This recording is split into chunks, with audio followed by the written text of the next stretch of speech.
Welcome back to Still Color. My name is Kevin, and this is my alone review of the new Lorde album, Solar Power. Okay, Lorde doesn't necessarily need any introduction.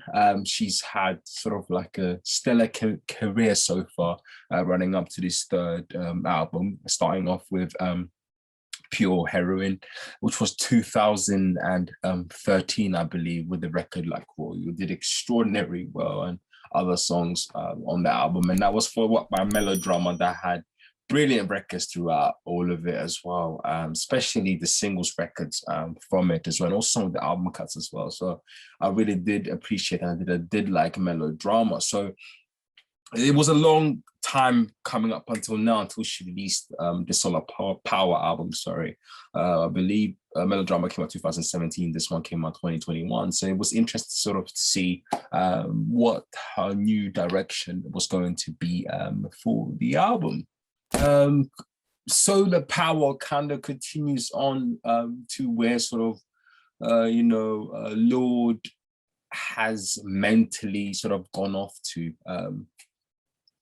after Melodrama. She, I believe, decided to sort of be more reclusive, not to revel in the fame that she had accrued up until this point as well. And a lot of those things and themes are reflected in this album, from California Love, lamenting the sort of what comes with fame, what is for her not so great about it, and also potentially damaging, and wanting to get away from that and wanting to live this life of wanting to enjoy the smaller thing and focus also on the smaller thing as well. And the record, like California Love, is 100% one of the strongest record, with its sort of like dream indie folk psychedelic vibes there, with these sort of beautiful guitars and then her vocals on top, singing California Love in a sort of exquisite way, and it's got a nice message to it as well, and interesting perspective, the fact that someone that has reached such a level of fame to take this route, which most artists at that stratosphere also follow on to another strong record for me on this album, which is Stoned at the Nail Salon, where essentially Lorde talks about life and its sort of a circular nature, that everything sort of comes back around as well. And then she also talks about existential crisis, whether the choices she's made of living this reclusive life is the sort of smarter choices that she's done in life, and sort of questioning her own intentions. Stone at the Nail Zone kind of continues on with that sort of indie folk vibe. It's got, this whole album is typified by such sound, that indie folk vibe sounds as well. And it doesn't, and it's not quite an experimental, not what we sort of come to know Lorde of. For me, listening to it, it is a hawk. It is a sort of throwback to sort of like old classic rock in to certain sense, that you, if you hear in this album, you would have heard before. And work with Jack Antonoff, who has this, extensive sort of production experience with the indie folk scene and the rock scene, alternative rock music. And she also worked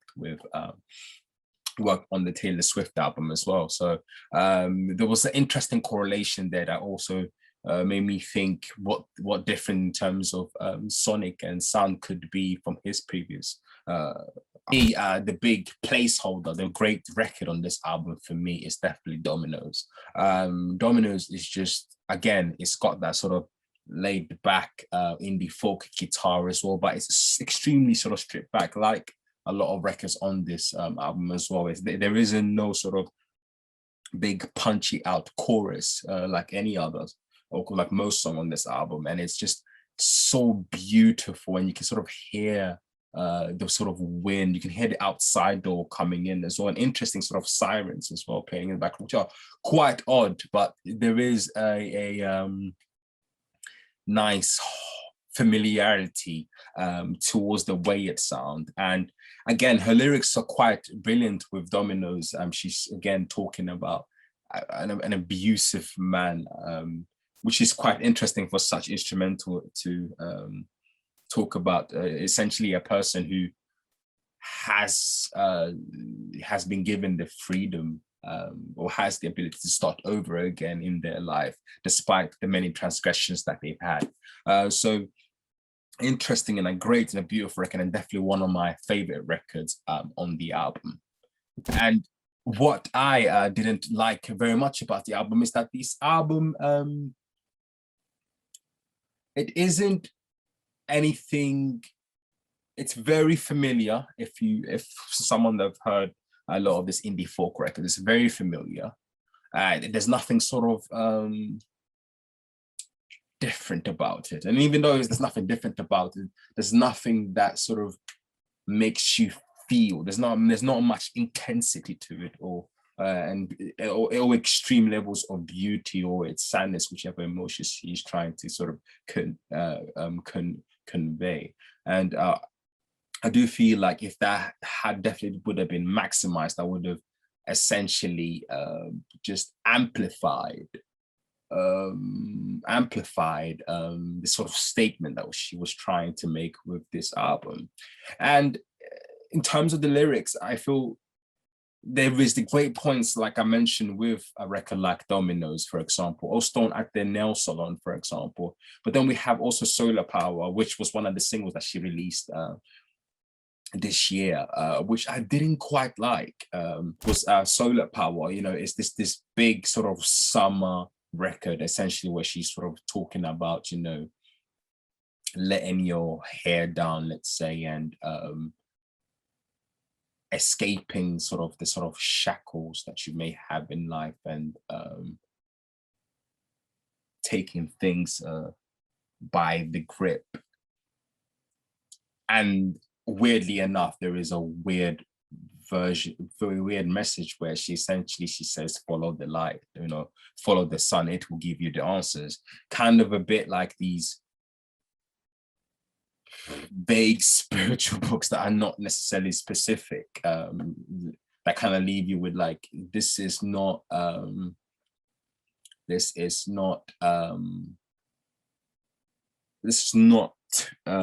know, straight to the point. It is too vague to be of any sort of use. I like this album. I think it's a very good album, and I give this album a mid-7. And the reason why I say it has more strengths than weaknesses for me. I think the subject matter and what she's talking about it is interesting and great that she's taken that direction, like a Big Star, which is like an ode to her dead dog, which completely baffled me when I heard it the first time. I was like, it's just vague. It's non-descriptive. I don't know who she's talking about. Come to find out after reading the lyrics and doing a bit more research, she was talking about her dog.